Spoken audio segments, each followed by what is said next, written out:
Good evening, everyone, and welcome back to Untitled Chapter TV for episode 4 of the Rumour Mill, where you know what we do. We basically go through, everything to do with transfers when it comes to Arsenal in this window. And yeah, I don't know about you lot, but yeah, I think the last week or so has been absolutely mad in terms of obviously we've announced the signing in Fabio Vieira, and even though we haven't had many kind of new links to players. What we definitely have is we've seen an increase in reports from journalists with regards a certain number of key targets or supposedly key targets. So yeah, that's what we're here to do tonight. So you can see that I am joined by 3 of the Untitled Chapter team. I'm joined by Lee, I'm joined by Bobby, and I'm joined by Stephen. So, Lee, I'll come to you first, seeing as you are at the top. Thank you, sir. However you're looking. How you doing, Lee? I'm doing really well, mate. Yeah, happy to be here, and my first rumour mill. So this is quite cool. Cool. Wicked. Good to have you, because I know it's been a while since even you and myself have been on a stream. It's been a while. Yeah, definitely. Where's James Brunt? It's really good to have you on the rumour mill. Bobby, how you doing, Bobby? Yeah, man, I'm blessed, man. Life's good. Can't complain. Sun's shining. What a beautiful day it's been today, man. Even though I've been at work most of it. Yeah. Yeah, man, I'm good, man. I can't complain. Life's Wicked. And last but not least, Stephen. How we doing, Stephen? Doing terrible, thanks. I went to switch on my computer tonight and it is not working at all. So if you see me constantly looking away, it's because I'm working at trying to get the computer working at the same time as obviously doing the show. Other than that, well, that's wonderful. No problem. Well, you know what? Whether it's Mac, whether it's phone, you're here with us tonight, so it's all good. Well, yeah. So yeah, just good evening to everyone. Obviously, we're going to round up we're going to start the show any minute now, but we'll run the intro and then we'll get started. Arsenal have gone through an entire league campaign without losing. The first time it's happened.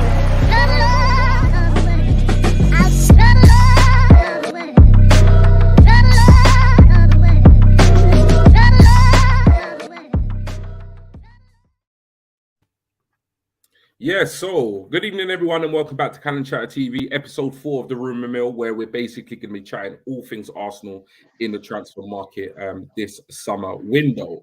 We've done our introductions. You obviously recognise everybody on the screen, so we're just going to get right into it. But before we do that, we'll head over to the comments because we've got some flying in already. We've got Daddy Faz here. Good evening to you. He's saying good evening to everyone. We've got Mr. Silver Fox from the Armory. Good evening, brothers. Good evening to you. And he's also put here, G really needs this therapy, fellas. You know why he's saying that is because I'm actually in the Armory WhatsApp group, and we've just been going back and forth with regards messages for the last week or so. So yeah, that's why he's saying that. So obviously we'll get into it. So basically, the rumour mill is going to be a little bit different this week. And where I say different is that we're not going to go through the usual routine of timeline roundup, featuring, new players we've been linked with and so forth.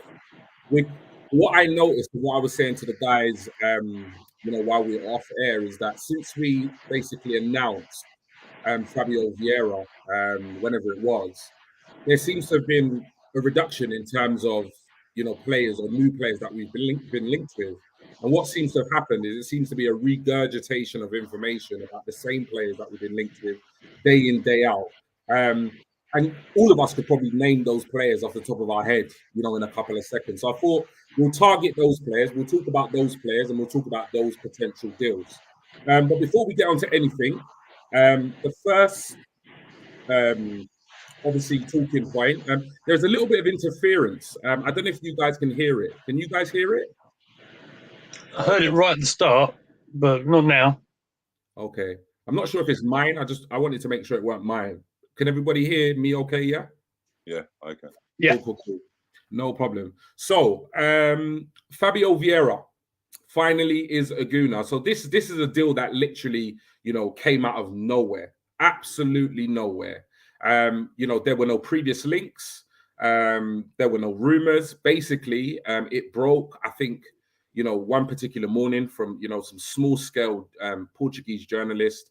and literally within a couple of hours, all the big major British kind of media, outlets picked it up, and we supposedly signed this player. It took a little while for Arsenal to obviously, announce the signing as they do, but it's been announced, and obviously now he is a Gooner, and I think we're all pretty relieved. So I'll come to you firstly with regards to this one. With regards to Fabio Vieira, in terms of him as a player, now we have. What's that? Somebody else first. I can't hear you. Who was somebody else first? I can't hear you at all. There's interference. I don't know if it's my end or your end or whoever's end. I can hear that interference. Yeah, the interference is very loud. Technical difficulties, ladies and gentlemen. Yeah, I don't know. So yeah, what was you trying to say, Stephen? Go to somebody else first. Oh, that's it. Yes. Oh, what? Don't go to. Oh, okay, no problem. Well, who wants to go first? I don't know who wants to go first. I'll come to you, Bobby. Fabio Vieira. Obviously, he's been announced, etc., etc. And I know you've been, watching, very keenly all the kind of compilation videos and stuff like that, like we all have. In terms of what you've found out, in terms of what you've researched, what you've seen and stuff, how do you see Mikel Arteta using him in this coming season? I think he'll probably end up using him in either of the advanced midfield positions and either of the wide positions. It seems like he's played when I've read up about him. He's played in attacking midfield, centre midfield, left wing, right wing, support striker, and he's also played left back. So it seems like the type we're targeting certain types of players, aren't we? Players that are because one thing I did notice when I was watching videos is that he can't really tell what footed he is. He seems to be really strong on each foot. So him being so young as well, it seems like he's more one for the future than for right now. But his numbers and his stats suggest that he's going to come in and he's going to try and earn a first team place straight away. It's pretty much like Diaz, because Diaz was in the team before he obviously it was him and Diaz before Diaz left, and then when Diaz left, he became a lot more prominent. He got a lot more of his assistance in the second half of the season when Diaz had done. So it seemed like maybe Diaz was probably like the go-to guy, got his move, and then it all went to Fabio Vieira. One of the guys on the Sky Sports he was like a Portuguese specialist. He was saying exactly the same thing. He was saying that. He was like Porto's go-to guy for the last half of the season. So hopefully he comes in and he can earn a starting place and improve the team straight away, because that's what we're looking to do, isn't it? We're looking to have strength in depth as well. So we know that our first 11 is decent and can do well. But what the problem's been is when that first 11 available, that's when we struggle. So hopefully this is going to be another signing that's going to help secure that. But yeah, I was really surprised by the signing. Really, really surprised. No one knew what was going to happen. But yeah, I'm really excited to see him play now. With regards, obviously, Fabio Vieira coming into the side, you kind of spoke about where you see, Mikel Arteta potentially using him. Do you, anytime Arsenal sign a player, there's a lot of theories that fly around. Fans always have their say in terms of like players and what that means for the transfer policy, what that means for the squad. Do you see, where he is so versatile, do you see the signing of Fabio Vieira potentially changing the way we kind of move forward in the market? So, for example, many people say, he can play as a number 10, he can also play as an 8, he can play out wide.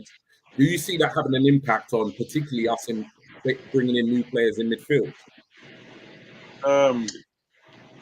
No, because we've already identified that we're going to need a lot of strength in depth across the whole team, aren't we? So, and I think if you was to look at the team as it was, you'd say you'd need 2 players in each position to be quite strong, to have a decent chance of maintaining a decent challenge and at the top end of the league.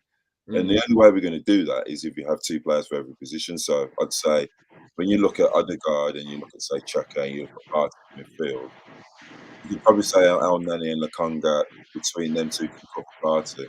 You could say Fabio would probably cover either Odegaard or Tielemans. I mean, or saying Tielemans or Xhaka. But then obviously when you're looking, you're going to need someone else to come in and cover Xhaka as well. So you're going to need 2 players in midfield. So for me, it's a no-brainer that we're going to be after someone else after that. I don't think Fabio coming in means that we're not going to be able to sign someone else. I know everyone thinks that he's going to be Tielemans. I'm hoping he's going to be Tielemans because I like him as a player. But the Fabio Vieira signing shows us that we don't know who he's going to be. It could be anyone. They could have their eyes on someone that we just totally haven't got a clue about, like Fabio Vieira. And yeah, he comes in and does a job. But either way, it's just going to be exciting, isn't it? It's exciting times. It is. We've heard Edu and we've heard Josh Cronk and we've heard Mikel say that they're not finished yet. That they want to. We've heard what they've said, what they want to do. So, and they've done it straight away. I mean, you said at the beginning that this was our first signing, but this is actually our 4th signing because we signed the 2 Americans and we also signed the boy from Brazil, Marquinhos. So we've signed 4 players already. That to me shows intent. Yeah. So and if we're still looking to sign more. Yeah, man, I'm all in. Exciting times. No, definitely. I'll come to you now, Lee. Obviously, when we looked at the the kind of transfer window, a lot of people were looking at midfielders, looking at strikers, etc. And Fabio Vieira didn't really kind of fit the mold of the type of player that many of us wanted to come through the door straight away. He is versatile. He can play in midfield. He can play as a number 10. He can play on the wing.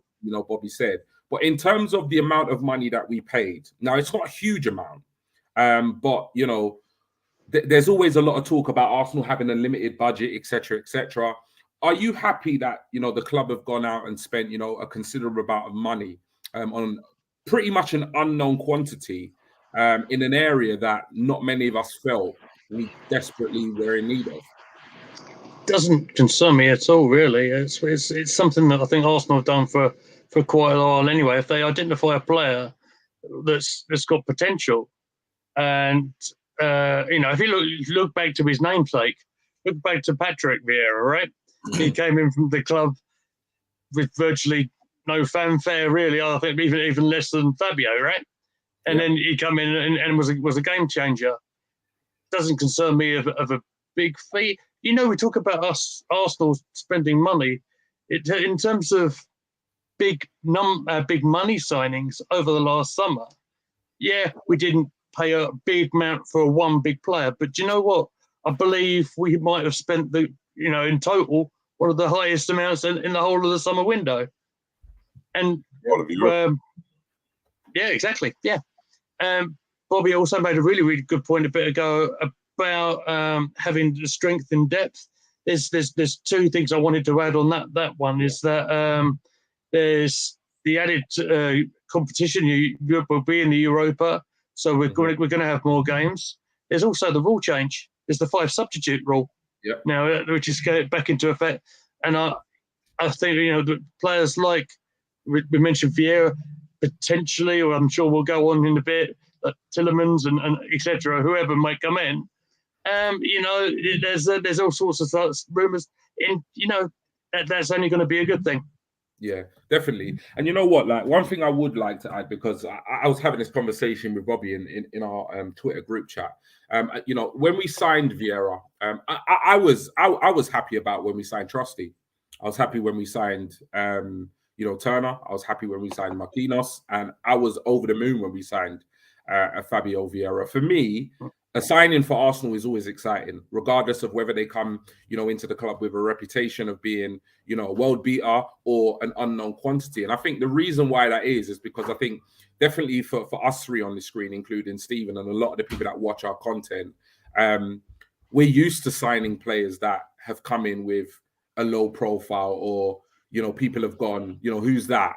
Or kind of questioned, and then they've gone on to leave the club as world-class players, or gone on to leave the club, having achieved amazing things. So for me, and I think for a lot of us, it's not a surprise to that Arsenal still have that strategy of trying to kind of unearth gems in the market, because that's what we're about. We've always been, about that in a club. And I think the noise on social media and Twitter is definitely coming from more, no disrespect, but more the younger generation that don't necessarily, have experienced that.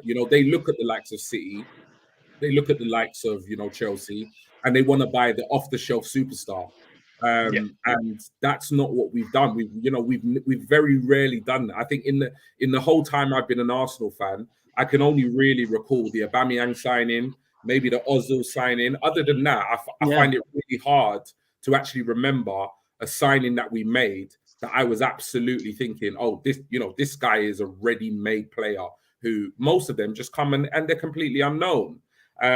So I just think Arsenal fans need to be patient, because I've already seen, sections of the fan base completely writing him off, which I just think is absolutely bizarre.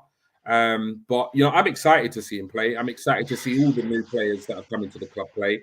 And like I say, we just hope that, if he's anything like his namesake, then he's going to be one hell of a player. But yeah, I'm really excited about the signing, and I'm really looking forward to him playing for Arsenal. We'll go to the comments, and then we'll move on to our next talking point. Right, what have we got here? So we've got Barry here saying, evening, gents, evening to you. And we've got James saying, yes, G, what's going on? Lottie, one of my favorite hosts, yes, G. Likewise, glad you're joining us and you're in the chat. Keith saying, evening, you sexy lot. Evening to you, Keith. And then we're having a conversation between Keith and Lottie here. Brown, you're right. Yeah, still working, etc. G will keep you entertained, Mary. That's for sure. I will. Arsenal fans, have patience. G, that's dreamland. And ain't that right? He always does. Waxing lyrical like he does. No problem. No problem. Thank you so much. So the next talking point is a controversial one. And it's about the extension of a certain Eddie Nketiah, a player that massively divides opinion amongst the Arsenal fan base. I think has pretty much divided opinion for a while now. And just to kind of obviously give you context, he was pretty much a bit part player last season. Still feels weird saying last season. And obviously the latter part of the season, he got his chance, and he put away some goals, and he played a really important role in obviously us finishing fifth in the league. Now, it was reported that he had signed this contract weeks and weeks and weeks ago.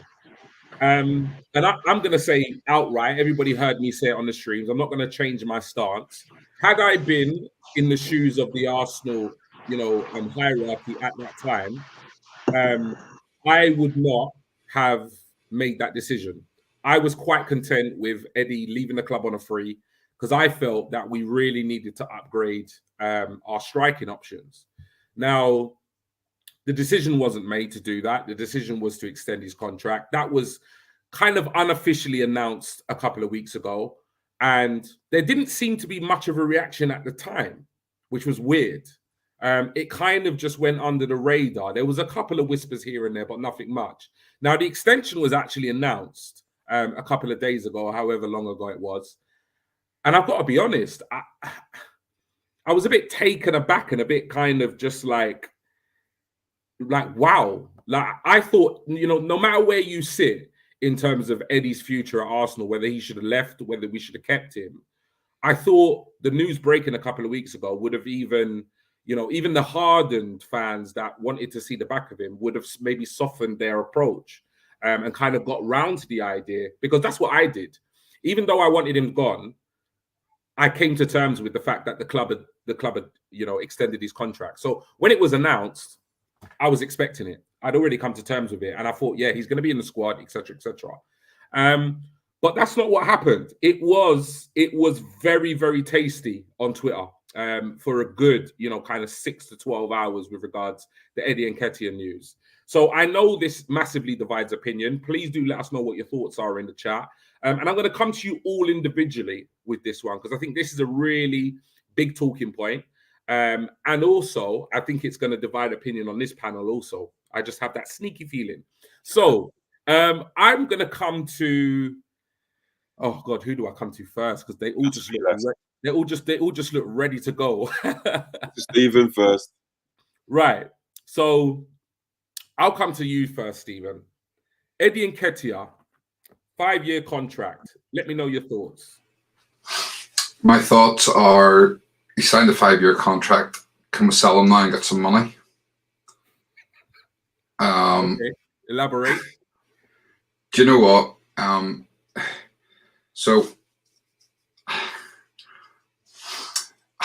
I don't know how to put this. I'm going to start off with it, but we'll talk about the number thing first of all. And getting the number 14 shirt. Let's be honest, it's a number. Who cares? Yeah. Seriously. Yeah. There are bigger things in life to worry about than what number somebody has on their back. You know, yeah, we probably all had favorite numbers as kids. You know, we idolized players who wore certain numbers. We kind of thought, oh, I want that number in the back of my shirt because my favorite player wears that number. Mm-hmm. But, you know, this talk of, oh, it's Henri's shirt. It's not Henri's shirt. If it was Henri's shirt, we would have retired the number 14 after Henri left. You know, so it's not Henri's shirt. That's just ridiculous. It's a number. It doesn't matter. In terms of Nketiah himself, will I support Nketiah when he's on the pitch? Of course I will, because he's an Arsenal player. I will absolutely 100% back him.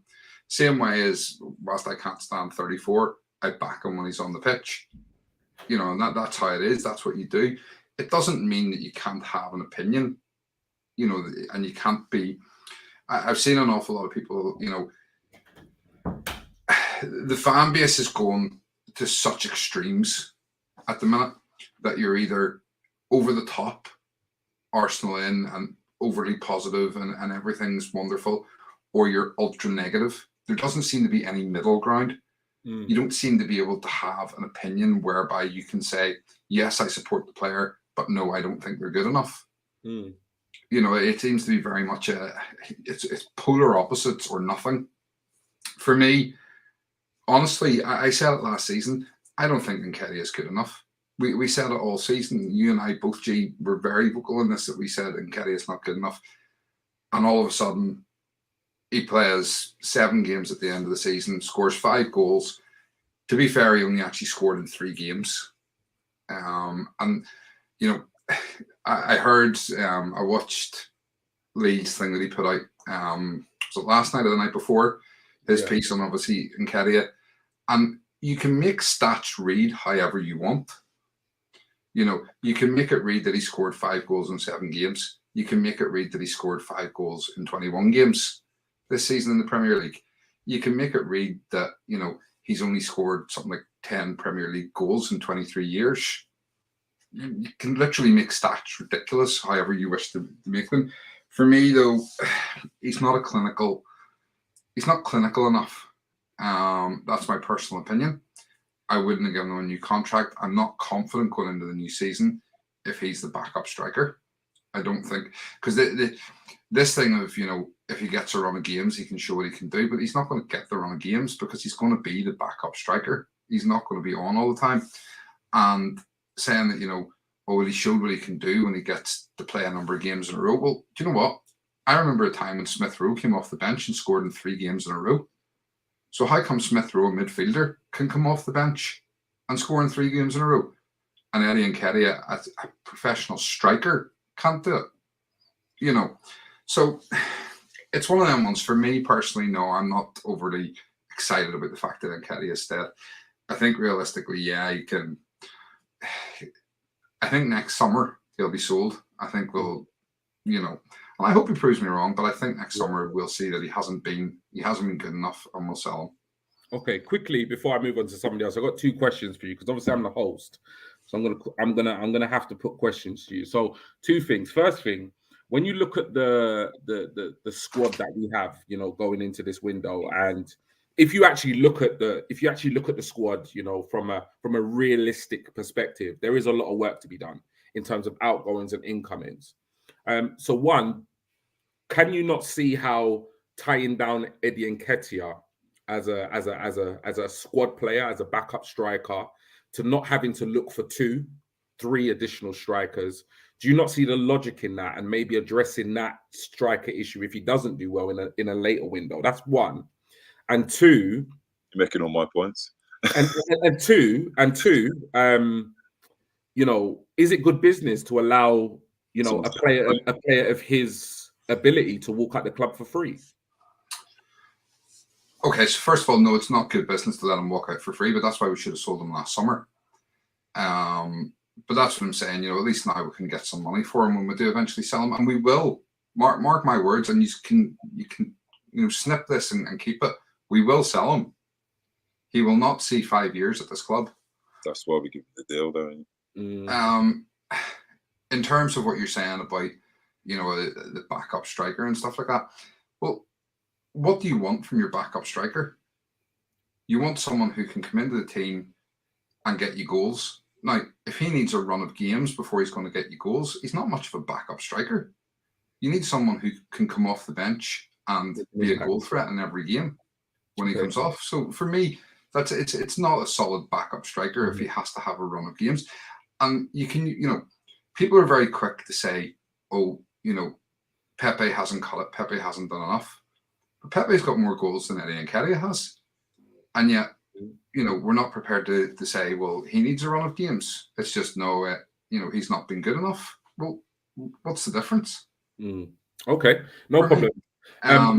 The other thing, just sorry, I find very laughable is all of a sudden, you know, not everybody, but a large part of the fan base last season were in agreement with us saying he's not good enough.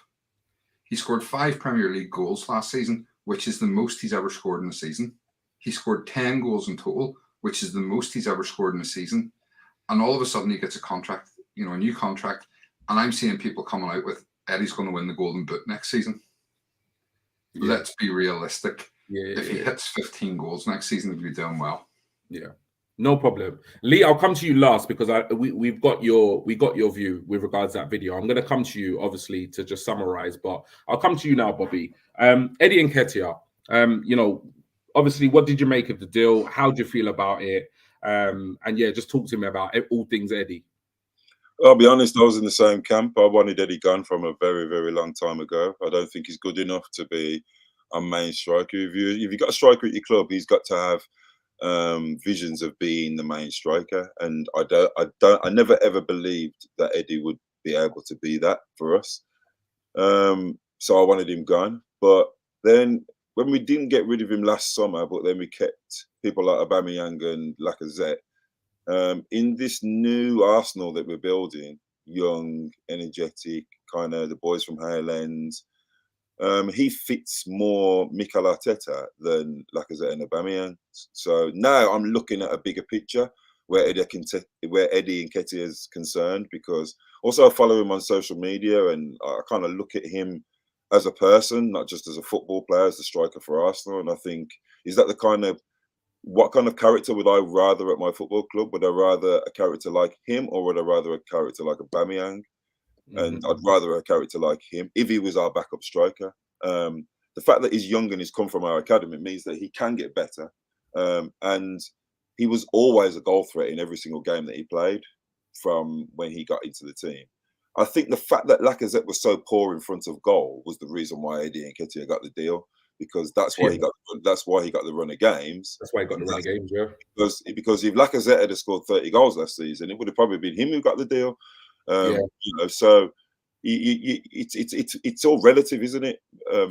Eddie Nketiah did fit into our style of play, because watching Arsenal when he was playing against West Ham, against Man United, all those games, we looked a lot better team with him in the team. He was energetic. He did link up play fairly well. He took the odd chance. Yeah, he did. He wasn't as prolific as we all wanted him to be, but did he do his job? Did he do his job better than Aubameyang and Lacazette?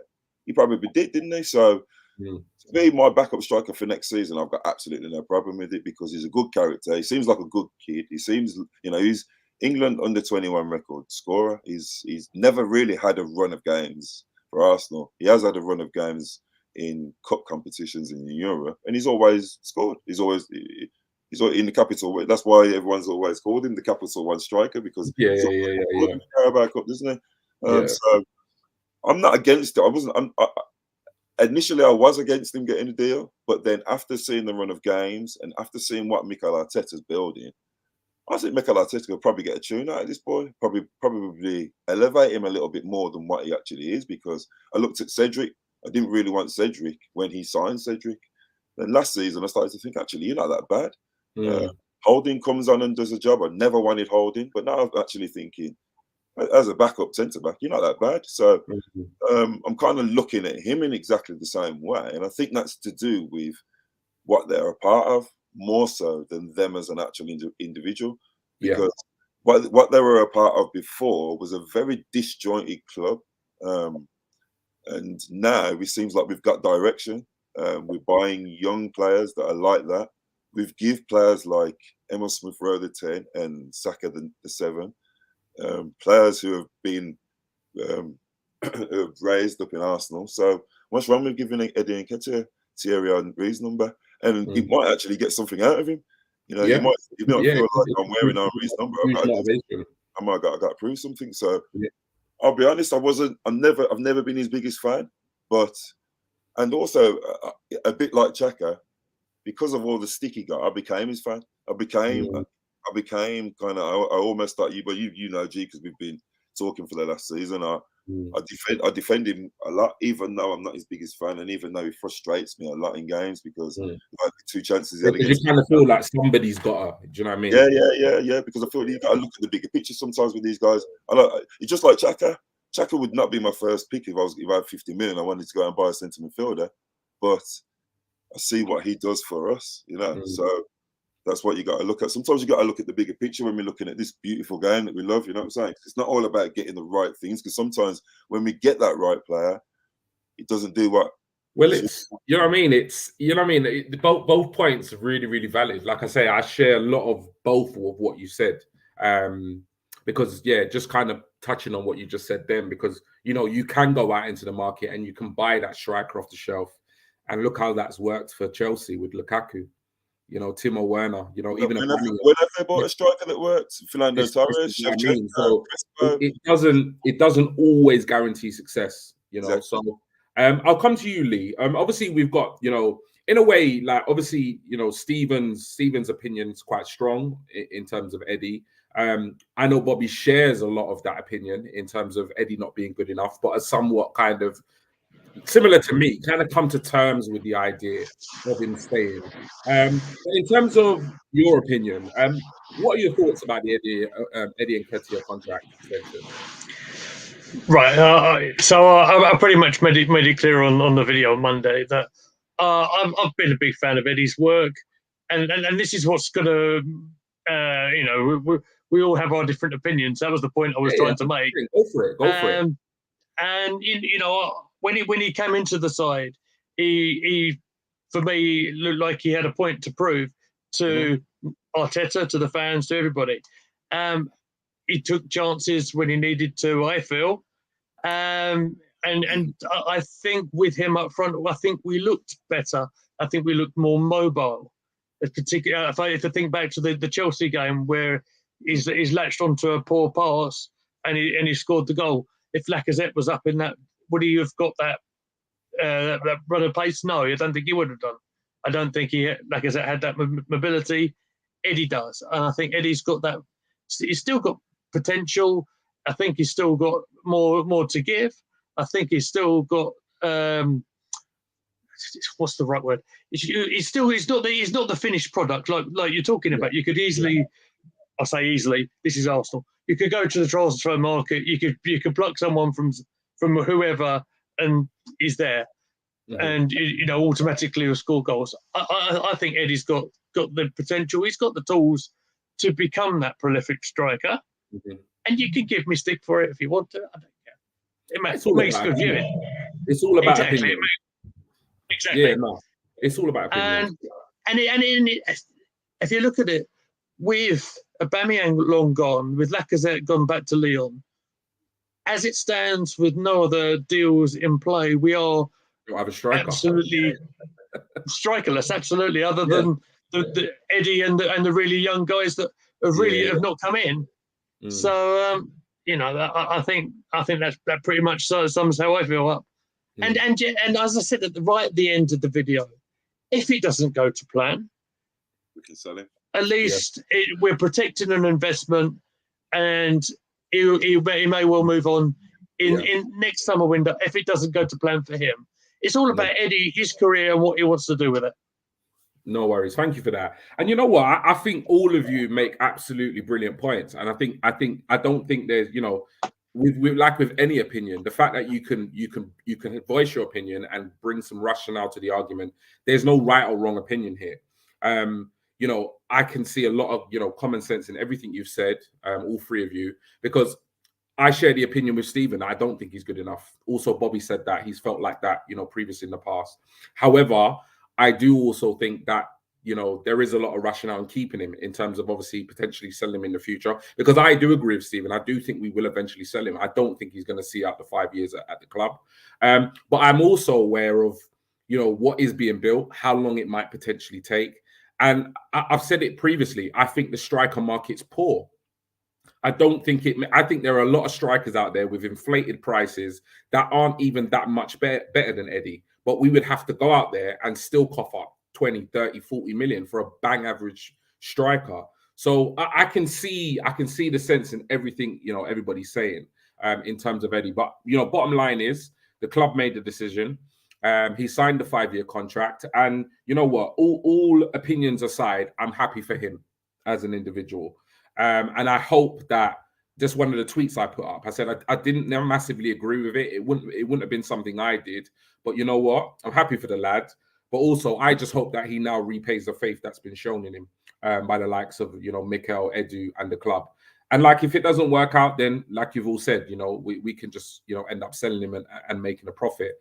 But yeah, it definitely was a topic that divided opinion. And as I can see from the comments, I'm going to go over to, they have absolutely been firing in. So I'm going to go over to them before we move on to our next one. We've got here now saying, big ups, man. Big up to yourself. Hello, everybody in the chat. Obviously, hit that like button if you haven't already. And if for whatever reason you've not subscribed to the channel, please do that. We've got now here saying hello to Lottie. We've got Daddy Faz saying, play for the name on the front of the shirt and they will remember the name on the back. Good old Tony Adams. His new shirt number shouldn't even be a topic of argument. Let him do his thing and his best for the club. Well said. Now here, great panel. 11 of you watching. We've also got Mr. Silver Fox. Let's support Eddie. I think he'll have a better season. Sorry, I'm at work. Keep dipping in and out. Stephen doesn't like stats. Scott here saying, morning, guys. Hope you're all well. We are very well. Thank you for tuning in, Scott. I know it's like a random time there in Australia. Keith here saying, people seem more irked about the number 14 than the contract, which is mental. Yeah, I think that's absolutely bizarre. We now have a sellable commodity who may surprise us all. Scott saying straight facts on the Eddie from Stephen. I know Scott has very strong views about Eddie not being good enough and that we should have let him go. Leon's AFC, I'm happy Eddie is staying, but Jesus will be leading the line for us next season. If we get the deal done, that is. Mrs. Silver Fox, that's it, Stephen. We want to be proved wrong when it comes to our players. 100%. We all can have opinions on players, and ultimately, we want if we do have somewhat of a, you know, I wouldn't say negative, but if we have a critical opinion of a player, we do want to be proven wrong once they put on the red and white, you know, of Arsenal. Gio Guna, good evening to you. Good evening, guys. Good to finally make it. Full support for Eddie. We're going in the right direction. A new Vieira and a new number 14. What do you want, or what more do you want? Mr. Silvervox, Vieira can play up front, so he could be another option.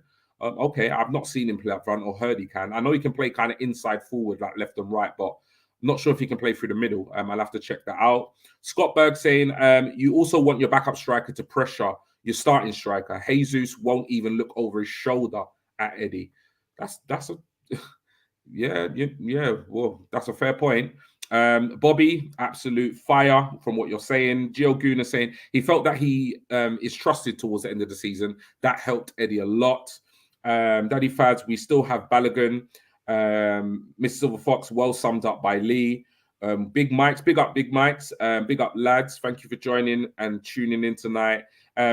And is it Julian, Stephen? It's Julian, isn't it? Or is it Jamie, that's it. I always get it wrong, man. Always. Apologies, Jamie. Jamie, just home and tuning in. How's things, everyone? We are all good. And on that note, flew through the comments. Keep them coming in. I will get through them all. We're going to move on to our next talking point. And like I said, we're going to be doing things differently this week. We're not going to be doing, we didn't do the timeline rumor roundup, and we're not doing profiles on players. We're focusing on deals or potential deals that are being heavily reported in social media and media outlets. So Jesus deal, Arsenal and City verbally agree fee. Now I've put this up here. Now this Jesus deal is becoming somewhat of a saga, people might say, because it seems to have not moved anywhere for probably about the last 8 weeks or so. Interest, Arsenal's interest or potential interest, some might say, because they don't believe that we are actually interested in him, has been raging on for weeks and weeks and weeks. It's been reported by some very reliable sources. Fabrizio himself has said that he is a priority signing. We are in advanced negotiations, and only just before we went on air, there was a journalist called Jacob Benz, whatever his name is. Apologies, saying that we'd verbally agreed a deal with Man City, but the deal is still going to take up to 7 to 10 days to finalize. Now, I think some of us are really excited, and I think some of us are really frustrated about this kind of Jesus deal. I'm going to come to you first, Bobby, because even me and you were going at it a little bit. It was friendly. We weren't. It wasn't. Yeah, it wasn't naughty, but it was a bit like, it was a bit like, you said it, I said it, you said it, I said it. So now, you've got a theory about, potential theory about this whole Jesus and journalists and etc. etc. Talk to me about the Jesus deal and the links. Well, for me, I'm just looking at Arsenal and how we move, bro. It's like when we sacked those leaks last summer, I didn't really understand what that was all about. But then when you notice is that all of the deals that we were linked with, none of them happened. And then all the deals that happened just came out of nowhere. So I was just basically just looking at that, and just because you remember me, as I said to you, we got so fully involved with the Dusan Vlahovic thing. Down to following him on all his socials, watching all Fiorentina games, and then he goes to Juventus. So I'm just like, is this a tactic from Man City, from the other team? Who knows? Sometimes everything just fits together too nicely for me. So, but when Ornstein did say it, that did get me excited, I'll be honest, because he was the one that quoted it. Then what I think all the other media outlets do after that is they just pluck things out of the air. They're just guessing, because Arsenal have already said, they've already put it out there by saying, we don't want no one to know what we're doing. Fabio Vieira deal shows that. We don't want any of you to know what you're doing, not even Sky Sports. We don't want you to know what we're doing. We're going to do things how we do them, and we're going to buy players when we're ready. Even the social media team are playing with us and putting out cryptic messages, and Edu doing his thing with his cigar and lighting his barbecue, So they know that it's like, guys, we're not doing this for you. We're doing this because we're trying to do something now. This isn't a game, We're not going to just, oh yeah, that player's available and he's been scoring loads of goals and he fit Arsenal, so we're going to sign him just to keep everybody happy. Otherwise, they'd have signed Bissouma 2 years ago. So, and they've been doing it for years, haven't they? As you've already picked up on that point, that we've been signing good, young, unknown players and turning them into superstars. In history. For a very, very long time. Now, who was a part of that history? Edu. Did anyone know about Edu? No. Not a clue. Was anybody expecting us to sign Mikel Arteta? No. And if you think about all the players that they were around, they've all been fairly unknown. Robin van Persie was an unknown. Thierry Henry had flopped. Bergkamp had flopped. Carnu, no one didn't really know him. All the players. Will Tord, no one didn't really know him. So. And the one big player that we did, though, was the one that came to us on a free because he wanted to come to Arsenal in Sol Campbell. So looking at the way that we're moving and looking at the way that Mikel Arteta and Edu are doing things, it seems to me like they want to do things the way that we've always done things, with class, with a little bit of heritage, using our good name and our good nature to get things done, and not overpaying for players and doing things right in the right way. And that seems to be the way that we're doing. And I'm all for it. I'm not going to lie and say that I don't want Jesus to come, because I'll be honest, G, I'm probably a little bit more desperate than you. I've already followed him on most of his social media. I'm keeping a lid on it. I'm the same, bro, but I'm just not. I'm not. Yeah. So, you're not going full in. Yeah, I know. Yeah, because I'll be honest, I really wanted Maddison.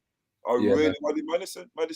And I know you don't like stats, Stephen, but I think this season he's proved that he's he incredible. He's an absolutely fantastic player for us this season under Mikel Arteta. And for all we know, we could be going to sign him. Who knows? Because everybody wanted Bissouma from Brighton, and we went and got Ben White.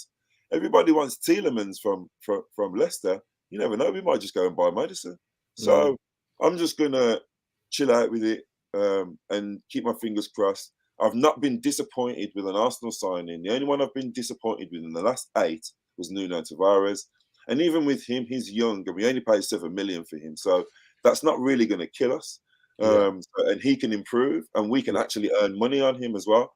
So, yeah, man, Jesus, if he comes, I'm going to be absolutely buzzing, because I feel like that's put us onto the next level. But I don't think I'm going to be that disappointed if he doesn't come, because I think I know that Mikel Arteta and Edu are definitely going to be signing someone good for us to play up front. Okay, so I'm going to come to you just on this. So how are you feeling, honestly, percentage-wise, on this deal getting done, Bobby? Why are you doing this? Come on, just be honest. What is it, percentage-wise? Percentage-wise, for me, with everything that's going with it, Mikel Arteta links, Man City is in his last year. They've just signed Haaland. Yeah. 80%. Okay, 80% chance of this deal going through. Okay, no problem. The other big thing for me, probably the biggest thing, is Haaland hasn't been given his number yet. He hasn't. No, he hasn't.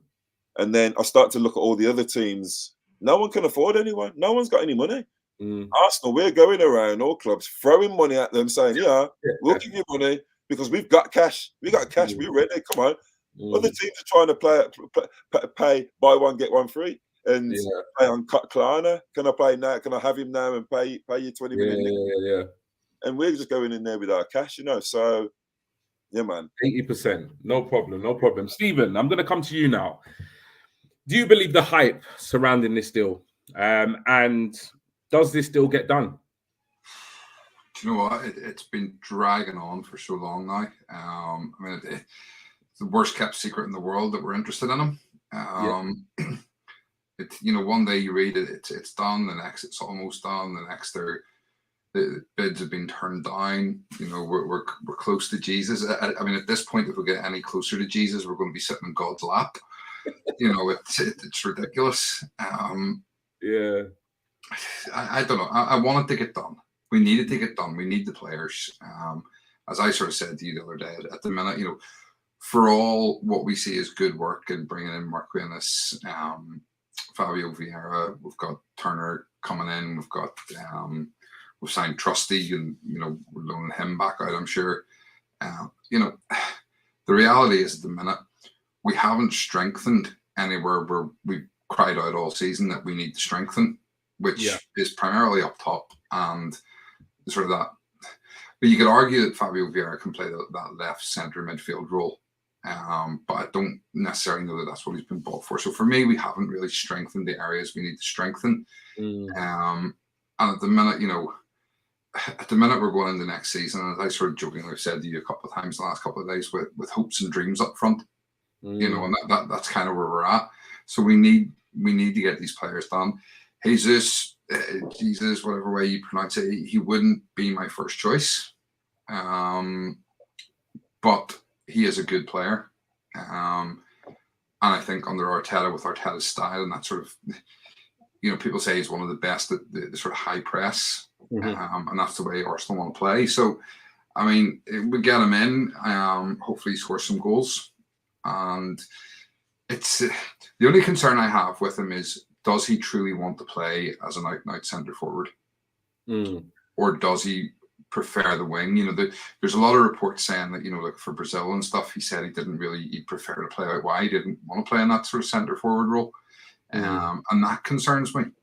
That, you know, are we buying someone to play at centre forward that doesn't necessarily want to play at centre forward?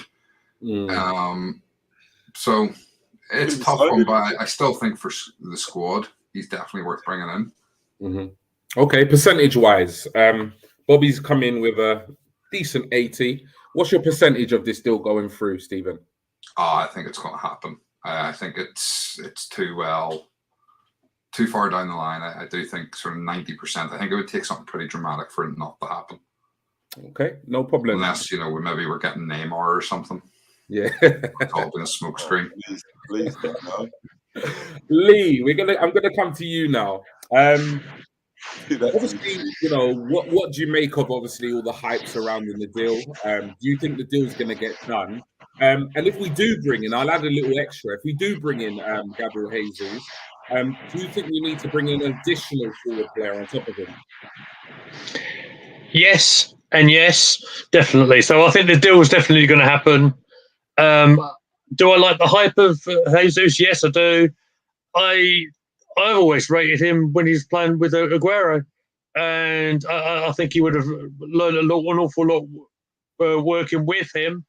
I was all pumped for this signing until Stephen said something about not wanting to be a main centre forward, and I'm thinking, oh, I've not heard this. but no, I think he has all the tools for it, and we do need. I mean, Eddie can't do it on his own. I just did that once, Stephen. So we're gonna need the forward players. Jesus definitely one I really like, and you know it does sound like this is just about a done deal anyway. So I'm well happy with that. Or I wouldn't be surprised there'll be another one coming in from absolutely left field and similar to the Vieira thing, where none of us have got any idea where it's coming from. But I think, you know, we are going to need, and this is a great point Stephen had, that's the one area that we really, really do need to strengthen up. Because we spoke about Balogun a bit ago in the comments. For me, I think he's going to go out on loan again anyway to get some more game time, because I don't think he got the time he wanted at Middlesbrough last season anyway. So when he played in them few games right at the top of last season, when he needed to come in, I don't think he looked ready, personally. Yeah. I mean, he does very well in the England under-21 games and stuff. I know he did very well the other day. But, yeah, my feeling is he's probably going to go out in much like Smith Rowe did, get a whole full season championship level, perhaps, and game time on the field, then see where we are with him next term. Okay, so in terms of a percentage, obviously Bobby came in, started with a reasonably high 80. Stephen feels even more confident at 90. What are you telling me? Do you know what? I'm going to agree with Stephen on this one. I'll go about 90. I think it's just about as good as done deal as you can possibly get. No problem. Right, we'll go to the comments because they are flying in before we move on to our next kind of rumor reported target in this window, which is a very interesting one, and again divides a lot of opinion whether or not it's a smokescreen or if there is actually any genuine interest in this player. Daddy Faz here saying, just wish they wouldn't drag deals out. I'm not convinced on Jesus, to be honest. I don't think he's a prolific enough and wasn't when playing for City, but if we do sign him, I will back him 100%. Interesting. I've not heard many people with that view. Keith saying, we always take our time with transfers. The due diligence has always been as much about the character of the person as much as the talent. This will rumble on and we can't be too surprised about that. Keith also saying, not our first rodeo, 100%, nor will it be our last, 100%. Scott saying, Scott saying, best way to build depth is to sign players to slot straight into the starting 11 and then dropping the old starters to the bench in depth. I've actually mentioned that on streams before, and I completely agree. We've got Jamie here. More chance of Higuain and Benzema double sweep happening, Stephen. And Daddy Faz, we need to find the absolute gem of a striker who bangs 30 goals plus every season, but where are they? That's what you were saying, G. They're not about anymore, are they? I'm saying, it's like when I was listening to all the links and the rumors and stuff, and I was getting really excited because, I was dreaming about Haaland and I was thinking Nunes, and then once you take those two out of the equation, I mean, and then you got the Usherman and stuff like that. The striker market is poor. I've made the point. Obviously, I'm a coach. I've made the point many times in various different football conversations over years. I mean, I grew up in the era. I'm actually the same school year as Shevchenko, Thierry Henry, and Ronaldo. We're all the same age. So I grew up watching them, but also you had your Crespos, your Christian Vieri's, your Viali's, your Mancini's. I grew up in the I grew up in the era of the great strikers. But there's two legend players who have I wouldn't say ruined that, but I've changed that, and that's Messi and Ronaldo. Because they're wide forwards that bring so much, like in terms of goals. They changed the way all the young players coming up wanted to be. No one wanted to be Andy Cole anymore, or Dwight York. Everyone wanted to be Ronaldo. All the kids, because I coach kids, all the kids turn up now with their pink boots on, with their cut-off shorts, with the white socks sticking up, and they all want to have a Portugal shirt on or a Barcelona shirt on, and they all want to be Messi. And that's what's happened for the last 20 years. And that's why now you've got Hazards, you've got Salahs, you've got Mbappe, you've got those wide forward players who are all the best goal scorers now. And the number 9s are kind of like, it's a dying art. Pep Guardiola doesn't really use one. He inherited Sergio Aguero. He didn't buy Sergio Aguero, didn't he? He went to Barcelona and the first thing he did was got rid of Ibrahimovic and got David Villa, who could play across the three, and Eto'o, who could play across the three. So he kind of changed the way that football is kind of being played a bit. And that's why you don't see as many strikers. That's why you see Lewandowski still around at 35, still banging in goals. You know what I'm saying? It's true anymore. And coaches don't want them to be as prolific anymore. Now they want their wide forwards to be scoring the goals. You know what I mean? So it's, the game's changing, unfortunately. Yeah, it's already changed, man. And we've got here Big Mike's confidence saying Jesus is coming. I think we will find out before the weekend. Joe Guna, key details being discussed. Fabrizio, in just now. Okay. I still reckon Ivan Toney could do a job for us up top. And Daddy Faz, 90s and 2000s were the decades of the great strikers. I miss those days. Right. So the next talking point, Stephen, go ahead. Sorry, I just want to make a point. Can you go back up to Scott's comment a minute ago? No, the one before that. What do you miss? So I've made this point before, and I want to sort of make it again. That what I really like about the players we're being linked with, we're talking about the Ronaldos and the Messis and stuff there. What we're being linked with, we're not getting linked with the really, really top end superstars. You know, we're not. Even some of the ones we're being looked at, they're not the top end superstars. And although a lot of fans will say, "Oh, we need to raise the ceiling, we need these top end superstars," we don't. What we need to do, and I've said this before, is we need to raise the floor, not the ceiling. So it's about bringing the level of the whole squad up and having a much better basic level across the whole squad than necessarily having one or two standout superstars. And that's where I really like what Arteta and Eddie are doing at the minute. Is if you look at the quality of these signings, we are raising the level. 100%. So what you're looking at is all of a sudden there's strength on the bench. Vieira may not start, but all of a sudden what you're looking at is if we need to bring Odegaard off, Vieira, who is someone who's coming on with 14 assists and 6 goals last season in 21, 22 games or something like that. We're bringing, and he was the top assist per minute in Europe last season.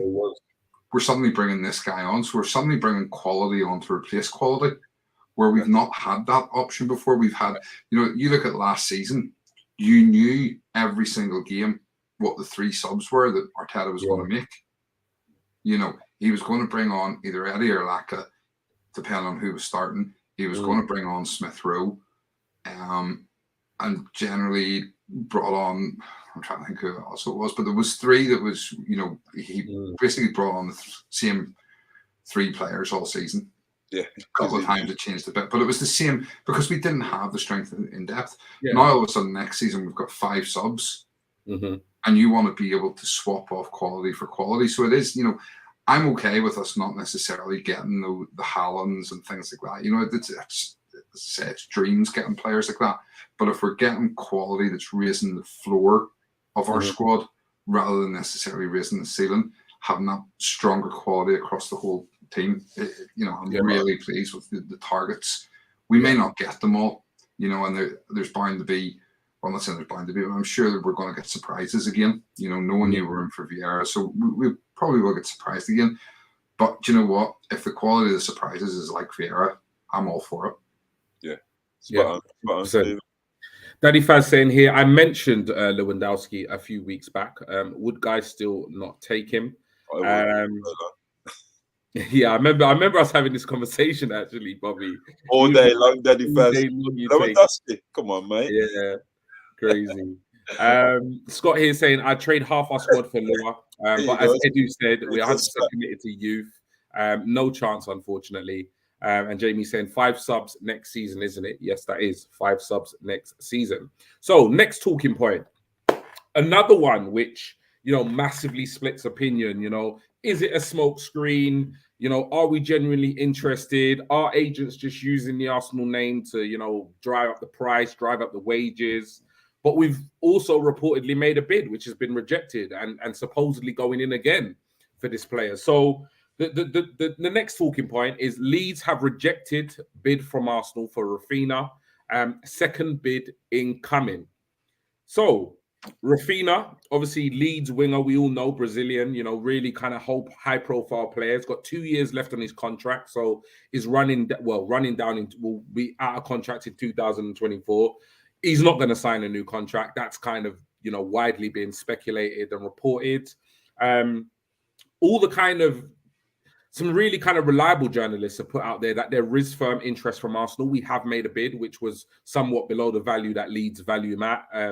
That was rejected. And obviously since then, reports that we're going to go in again.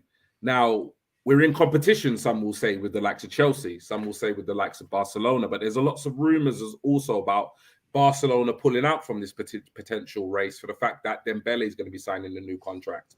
Also, the fact that they were happy to make a move for Rafinha when they thought Leeds were getting relegated because he has a 25 million relegation clause in his contract. Also, rumours that Chelsea are interested, but also rumours that Chelsea are targeting Sterling and also trying to buy a first-team defence because all their players have left. So there's so much going on around this Rafinha or potential Rafinha deal. Like I said, a lot of people think it's a complete smokescreen and are not buying the links and the rumours at all. Others believe that this deal is going to be wrapped up by the end of the week. So my question is to you guys on the panel, where do you sit in terms of this Rafinha deal and a potential move or smoke screen for Arsenal moving to another player? And I'll come to you firstly. So just unmuting myself, sorry. Yeah, with Rafinha, I like him. I think one thing that with Leeds last season, they did play a lot of nice attacking football. A lot of that came through Rafinha. He's got a good range of pass. He likes a long shot. He certainly gives a lot of assists out for their side. Would be a good addition. It will certainly give a bit of competition in that area as well. Not against it. I do wonder, is it a smokescreen? That was a really good point. I wonder. But yeah, I wouldn't be against this one at all. I think this will be a good bit of business. Like I say, a lot of games coming up and definitely a need for rotation. So yeah, sounds like a good one to me. No problem. Stephen, what do you make of the links? Because like I said, reported a bid has gone in that's been rejected, and reports are that we are going to go back in for him. Now, the fee that Leeds are reported to be demanding is somewhere in the region of kind of 55 to 65 million. Would you be happy if Arsenal trumped up that kind of cash and brought Rafinha into the side? Yeah. Why Not not? your money, is it? It's just simple as that. You know, it's a simple question. So if we've got the money to spend, why not spend it on someone like Rafinha? I think, you know, it's what I just talked about in terms of the, you know, raising the floor. You want to have players that will push other players. You know, people talk about if we spend that sort of money, you know, he's going to come in, he's going to want to start over Saka on the right wing. You know what? If he wants to start over Saka, he comes in and he proves he deserves to start over Saka. Simple as that. There's plenty of games, and you want, you know, Saka at the minute is our best player. Yeah. I mean, he's been player of the season 2 seasons in a row. It's widely sort of regarded he is the best player in the team. But he's playing every single game. And it's not like, you know, Pepe wasn't pushing him to start last season. You know, it's not like he was only just getting in the team. Pepe was getting no minutes at all, and Saka was playing every minute. Even when it was clear Saka needed a rest, we were still playing Saka. So having someone like Rafinha is going to push Saka. It's also going to give us the opportunity to rest Saka, which is the other big thing. He can play. He's much better on the right wing, but he can play on left if needed. You also have the option of you could potentially drop Saka back in the midfield a little if you needed, you know, in beside Odegaard. You know, so it opens up a lot of variations having someone like Rafinha. I personally think he's a really good player. He'll get you goals coming in off the right-hand side as well. He got, was it 11 or 12 goals last season for Leeds? Yeah, those, yeah. I think it was like 4 assists. Now, his stats, and I sort of pointed this out when the links first came out, if you look at the assist stat, it's not actually wonderful. But if you also think of how poor Leeds were last season, you know, and playing in that way they were playing, and, you know, yes, they had some good moments where they played some nice football, but for the most part, they were a bad team last year. And they, you know, if you put him then into a team with a lot of young people around him, a lot of people playing a similar style, a lot of good quality players, which we're starting to get, he will flourish. You know, him, and if you've Jesus up front with him, you've Martinelli on the other side, all of a sudden you've Brazilian front 3 there. You know, playing him with Odegaard, playing him with Saka, playing him with Vieira. I mean, the options are endless, and for me, that's exciting. And of all the players we've been linked to this summer, he is the one that excites me the most. Yeah, I know. I know it's not for everybody, but for me, he's the one that excites me the most. Therefore, he's the one that I'm getting least excited about. Okay, yeah, I hear that. I hear that. I'm playing it down in my head that he's not coming. Yeah, because I don't want to build up, and then we don't get him. I don't want another Alwar situation where I have banged the drum for Hossam Alwar for years now, and we still haven't signed him. So I don't want to have to go through that again. Yeah. No, I completely understand that. Completely. Bobby, I'll come to you. First question is, do you believe these are genuine links with Rafinha? And secondly, do we need him? Because when you look at our wide options, you know, we've got Smith Rowe and Martinelli operating on the left, especially with Vieira now coming in. He can also play wide. And then we've still got the likes of Saka, Pepe still at the club, which reportedly there's absolutely no interest in him.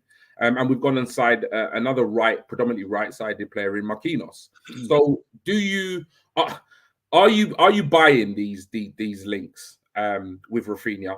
And do we actually need, you know, given our squad, the options we have, do we actually need Rafinha to come in and, you know, cough up almost 70 million for a player that we're covered in those areas? Well, with the links, I haven't got a clue. I'll be honest. Because of the Fabio Vieira and because of all the deals that we've done and because of the Maddison deal and because of the Vlahovic deal, I don't like to get too involved in all the noise around the deal, you know. Ornstein did say that that we were interested and stuff. The bid was rejected, But then at the end, he said the bid was rejected, and you know, he said the bid was expected to be rejected, and that we're expected to go back in for another bid, which was a bit there's a bit of a grey area over that. He doesn't normally tweet like that, you know. So I was a bit, I didn't quite understand that tweet, to be honest. It seemed like he was told to put that one out. I don't know. So I'm not sure. In terms of do we need him? I think if we want to challenge Liverpool and Man City, of course we do. And if we are in for him, it excites me even more because it means that we are targeting these types of players, even though we've got Saka, even though we've got Martinelli, even though we've got ESR, and we're also trying to get Jesus as well. That just excites me because that means that the level of the type of player that we're after is quite high. It surprises me that we're after him because normally, with having Pepe in our ranks at the moment and not, it doesn't seem like he's going anywhere. Whether we'd have space for another player of that type on the same position as Pepe, so I don't quite understand the move. I don't quite understand the noise. But do we need a player like that? I think we definitely do. Yeah, I think Mikel Arteta would turn him into a superstar because he's a bit older than Saka, isn't he? So I think he's like 24, going to 25, isn't he? But he's probably a little bit more mature, a little bit more savvy. He's probably a little bit more cute. I noticed he wins a few penalties and free kicks on the edge of the box and stuff. So maybe that's something that we're missing in Saka's play, and maybe that's something that Saka will learn playing with him. I wasn't actually one of his biggest fan or his biggest fan of him coming, but I've since come around to the idea because I've been looking at his clips and looking at how devastating he actually can be. He's a bit like Saka in style. He beats people really easily. He's got really good skill. He shoots from distance. He's got a good finish on him. He seems very one-footed, but that can be worked on. Pepe was very one-footed. So I like the idea of him coming to Arsenal 100% now, but I'm not going to get carried away with him coming yet. If I'm honest, I want the start of the season to come tomorrow so that it's all over and we know that who we know who we got, and That would make me feel a whole lot better. Do you know what I mean? I wish I could switch off from Twitter and not see out all the rubbish. You know what I mean? Because sometimes it does kind of get on my nerves. It's a bit relentless, isn't it? Do you know what I mean? It is. But yeah, so yeah, if he comes, I'll be more than happy, and that's the kind of player I do expect us to sign if we want to get close to Liverpool and Man City. Yeah, no problem. I'll do a quick round. I'll start with you because I finished with you. In terms of obviously what you've seen and what you've heard in terms of the noise, obviously you said, Ornstein put it out on a tweet. Percentage-wise, in terms of your gut feeling of, Arsenal signing Rafinha this window out of 100? I'll go 65. 65%. Stephen? 50-50. 50-50. Lee? 60%. 60%. Right. So not as confident on this one, all three of you, but nevertheless, you've given it a fair chance. 50, 60%. There's a fair chance. Are you? Yeah, because you know what, I've not done percentage on these deals yet. For me, the Jesus, I know what you are on Jesus. Yeah, the Jesus deal is done. As far as I'm concerned, it's done. I'd say 99.9%. I am, even though I feel like it's done, I am still holding back a little bit because, the whole Vlahovic thing. But for me, in my gut instinct tells me that the Jesus deal is done. So I'm just gonna go 100. I might as well just go 100 with that one. With regards Rafinha, I am skeptical, and the reason why I'm skeptical is because of, for me, I don't necessarily see us needing to strengthen in the wide areas. Like, don't get me wrong, I think we do need to strengthen, but going into this window, my priority was up top, as in centre forward, across the three, etc. But centre forward and midfield. And when I say midfield, I mean like, decent, deputy for Partey and, somebody to come in at that number 8 position. So for me, I don't necessarily see right now, as the squad stands, that we have room or desperately need him. Because I look at Smith Rowe and Martinelli, and I see those as our two left-sided options. And when I look at Saka, I look at Marquinhos, who will be assessed during preseason, I'm sure of it. And then I look at the Pepe situation. I can't honestly see us signing a marquee right winger unless Pepe goes. And at the moment, there is absolutely nothing on Pepe's departure from the club.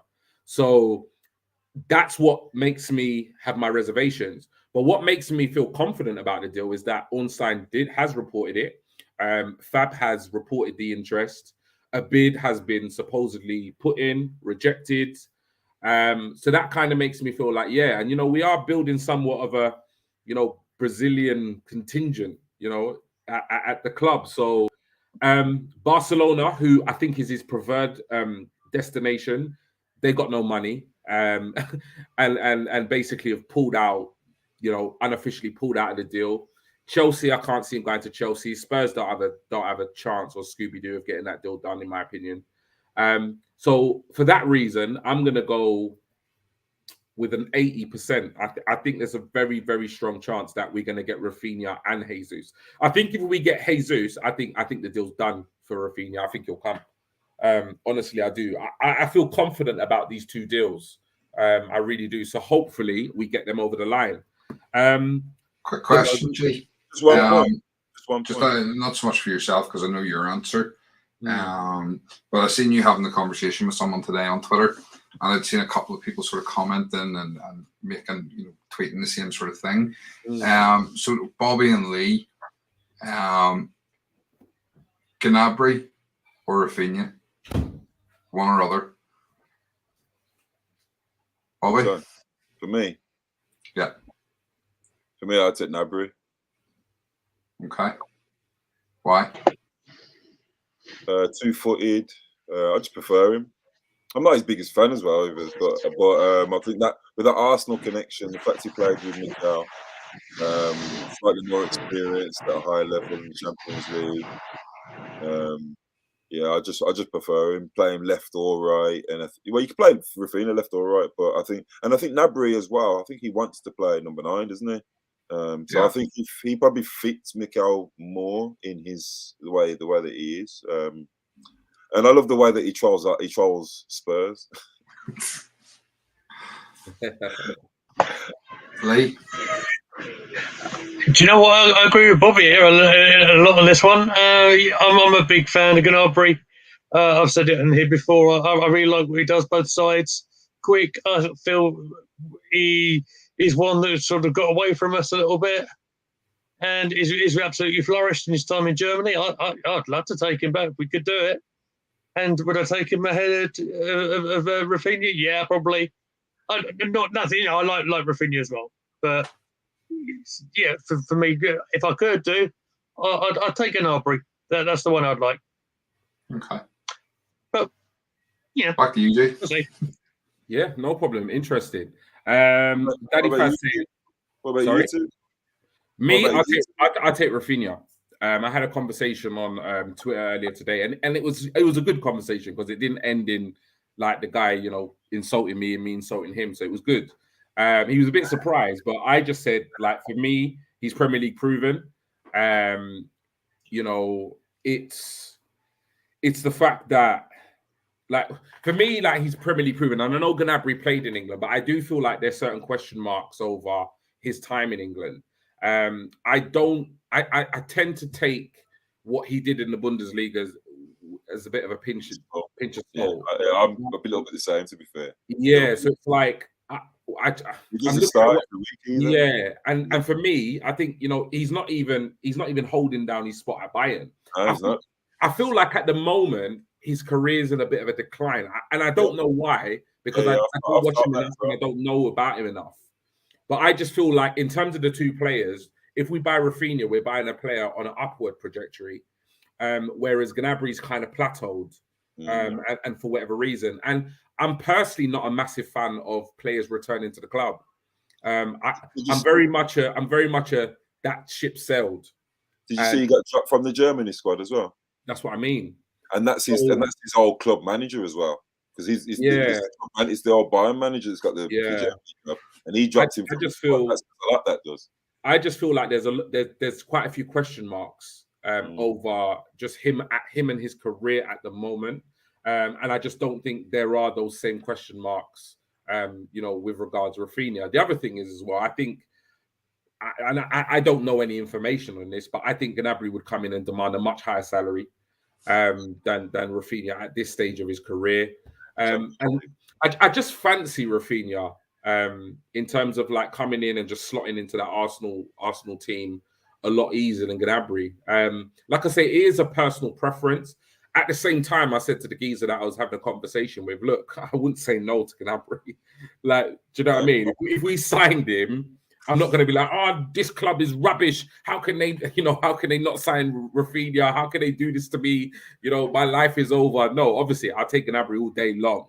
But if I had to choose between the two, I would definitely go with Rafinha. And I know what somebody actually DM'd me and said, oh, you know, why would you pay 70 million for Rafinha? And when Gnabry's, you know, you could probably get Gnabry for 30 million. And, you know, that did make me think twice, because I actually, when I was having a debate with the guy, I actually forgot that he does have a year left on his contract. So you could probably get him at a reduced price. So that definitely makes me think twice. But I think, as I've said so many times on these shows, you know, I honestly don't care how much Arsenal spend in the window. Generally, I think if we've got it, we'll spend it. I think we're a sensible club. So I think if we do, spend on a player, it's something we can afford. It's within budget. So I wouldn't lose too much sleep if we got Rafinha for 70 when Gnabry's available for 30. But I just generally think at the end of the day, if Gnabry doesn't come back, if he doesn't come to Arsenal, it's more of a case of, one, the club don't fancy him, and two, he wasn't interested in the move anyway. So that's why I don't really lose sleep over, you know, kind of certain players coming or not coming to the club, because I think if everything falls into place in terms of club and player being happy, then the move will happen. If we miss out on Rafinha, then clearly he didn't want to come to the club, and the club didn't, you know, think that highly of him to trump up the money that Leeds were asking. So yeah, for me it would be Rafinha. Stephen? Yeah, I'm with you. I agree with basically everything you said. My other sort of thing with Gnabry is it goes back to what Bobby actually said there, that, you know, he wants to play as a number 9. And for me, he's not good enough to play as a number 9. You know, he is a winger. He's not a centre forward. I don't think he's got the finish to be a centre forward. And that's just personal opinion. My concern is then that you bring him in and we end up with another Maitland-Niles situation where you've got a player who in their head believes they're one position. Everybody else sees them as another position. And just for me, it's not as exciting as signing Rafinha. As you said, I think Rafinha's on the upwards, Gnabry's on the downwards. I think a lot of Arsenal fans want them because of that Arsenal link. Not so much what he could do. You know, I think realistically, you could link a lot of ex-Arsenal players to Arsenal, who, you know, especially ones who have come out and sort of said about how much they love the club. But I've said this before, and it's kind of the same thing with Eddie. There is room for sentiment, but there's not room for sentimentality. Yeah. And we need to be more ruthless with the players we sign. We need to be signing, you know, better quality. And I just think, for me, Gnabry, I wouldn't be, I'd take him, but I wouldn't be overly excited about it. Yeah, no problem. Thank you. So we've got here Daddy Faz saying, I'd get Lewandowski just to annoy Haaland. Daddy Faz will not let this go, Bobby. Fatfinia. Because the picture that I used of Rafinha last week, he looks a bit plump. And it was just the angle. And yeah, Bobby said that he looked a little bit on the large side. So yeah, Daddy Faz will not let that one go. The camera lies here, doesn't it? Yeah. Big Mike's here saying Fabrizio has sent a tweet out about the updates on Jesus and Rafinha. I'll obviously catch up with that once the show is over. Thank you for that, Big Mike's. And Jamie here, one-footed is a push for Pepe, Bobby. Laugh out loud. He looks like he's on the right. He looks like he's on the night nurse and forgets where his feet are. Yeah, he's all over that. Right, next two things we're gonna go through really quickly. Yeah, the next two things we're gonna go through really quickly because I know we have been on the air for an hour and 20. Really. You know, obviously, you know, thank you for staying tuned. If you haven't liked the video, please do. If for whatever reason you've not subscribed to the channel, please do subscribe now. So the next two ones are a little bit less kind of, interesting at the moment. Probably means that, these two players we're probably going to sign. That's probably what it means for Arsenal. But the whole, Arsenal still in for Tielemans. This was a transfer that right at the end of the current Premier League season, it looked like it was going to be one of those deals that was going to be wrapped up within the first week. Even it almost felt like they were going to have an announcement before the window even opened, because it seemed like a no-brainer. Many Arsenal fans, pundits, commentators will say Arsenal need an improvement in midfield. Tielemans is a better number 8 than what we have in the shape of Xhaka. Also, he's got 1 year left on his contract. He could go at a reasonably low fee. Last year, it was reported 60, 70 million. This year, it's quoted that, unofficially, Leicester cannot really or won't request anything more than about 35 million. So it seemed like a kind of close case, really easy transfer to put to bed. There's a lot of rumors that we've been talking to his agents for like almost a year now, with regards, kind of putting this deal together. So I'm just going to kind of put it out there with regards to Arsenal, still being in with Tielemans. Like we've all said here previously that midfield is an area that we do need to improve. So with regards, this Tielemans deal, it has somewhat cooled. There are no rumors. There are no tweets. There is very little noise with this one, which is what I said, we might wake up tomorrow and we bloody signed him. But, what are your thoughts on the Tielemans deal? Like in terms of just, do we need him? Will we get this over the line? Or is there any other player that kind of, plays in that number 8 role? We're generally talking about a first team partner for Partey. This is what a lot of people are talking about. They see Tielemans as coming into the side and being that partner for Partey in that number 8 position. So yeah, I just thrown out some questions there. So yeah, Bobby, just give me your thoughts about Tielemans and just the deal in general. I mean, I wasn't a massive fan of Tielemans. I watched him from when he was a kid, to be honest, from when he was at Anderlecht, and he kind of burst through on the scene because he had a lot of hype around him. I was surprised he went to Monaco and then ended up at Leicester, but he's not been bad at Leicester, has he? Let's face it. Leicester have been on a trajectory and have kind of got into Europe and won an FA Cup. Yeah. He obviously scored the winner. So he's been kind of like their main player and a really steady, kind of top 10 performing midfielder in the Premier League since he's been here, really. So the shout isn't a bad one for us. I could definitely see him coming in and taking over Xhaka's role, but basically being better than him because he scores goals with both feet. One thing he does do is he keeps possession really well, keeps it ticking.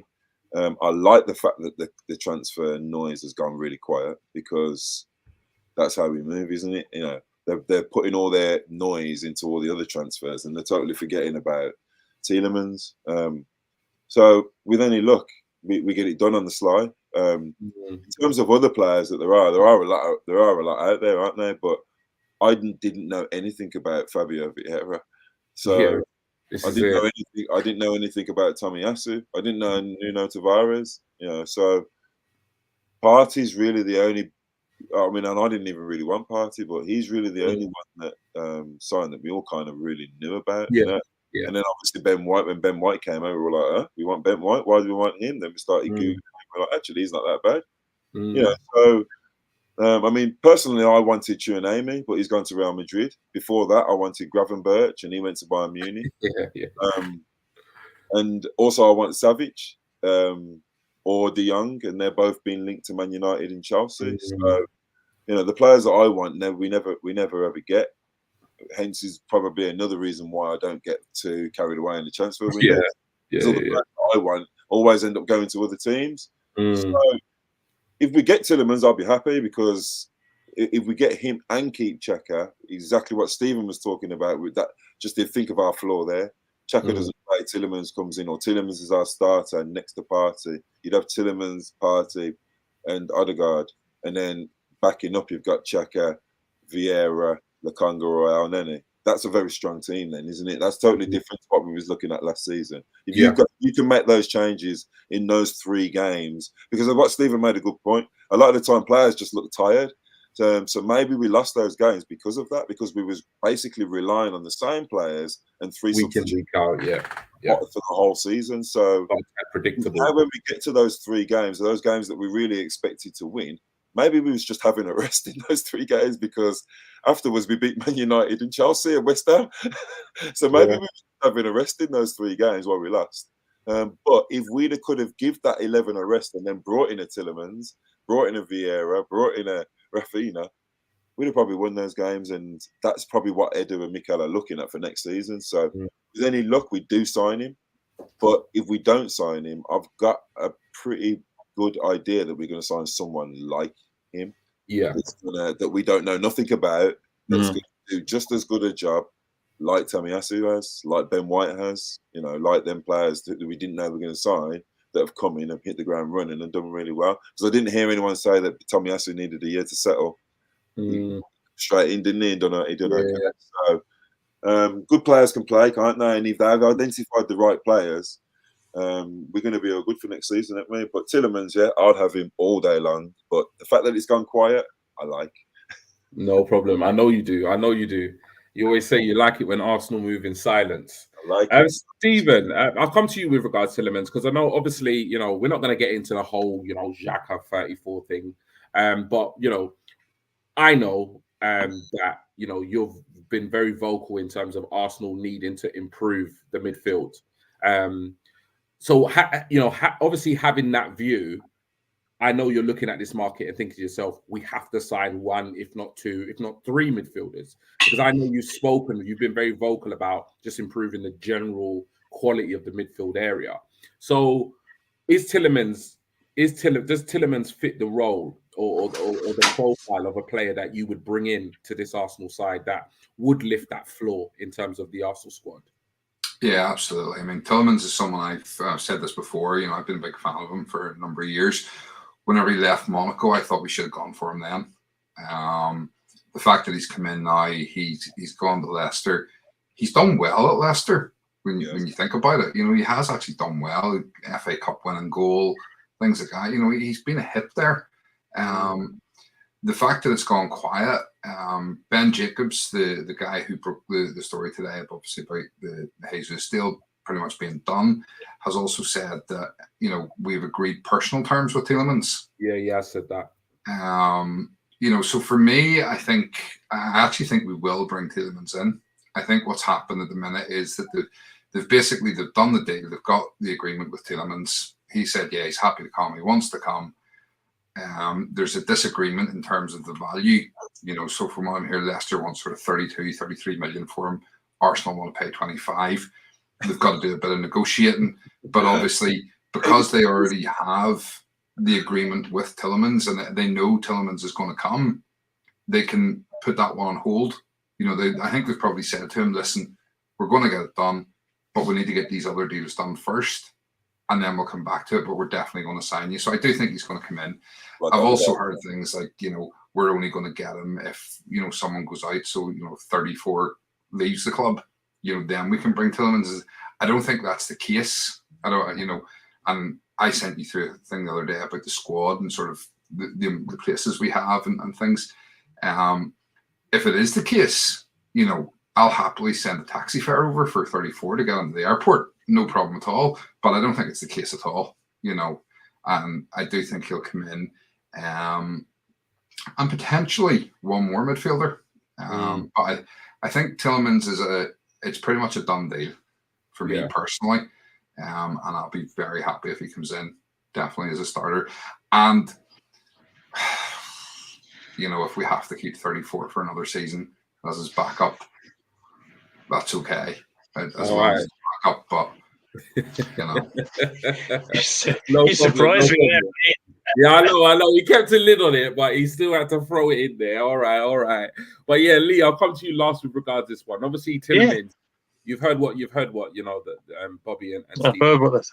So just give me your kind of personal perspective on this one. I really like. Premier League proven, done an absolutely superb job up at Leicester. Absolutely upgrades for me. The squad, the starting 11. I definitely put him ahead of our friend. Shall I call him Xhaka or 34? Which one would you like, boss? Well, whatever you want. It's up to you, bro.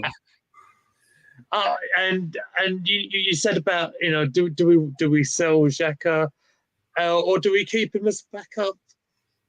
Do you know what? I'm of the. I know this is going to all shock you. I'm of the feeling that Xhaka should have gone an awful long time ago. I might even said that back on the 31st of January.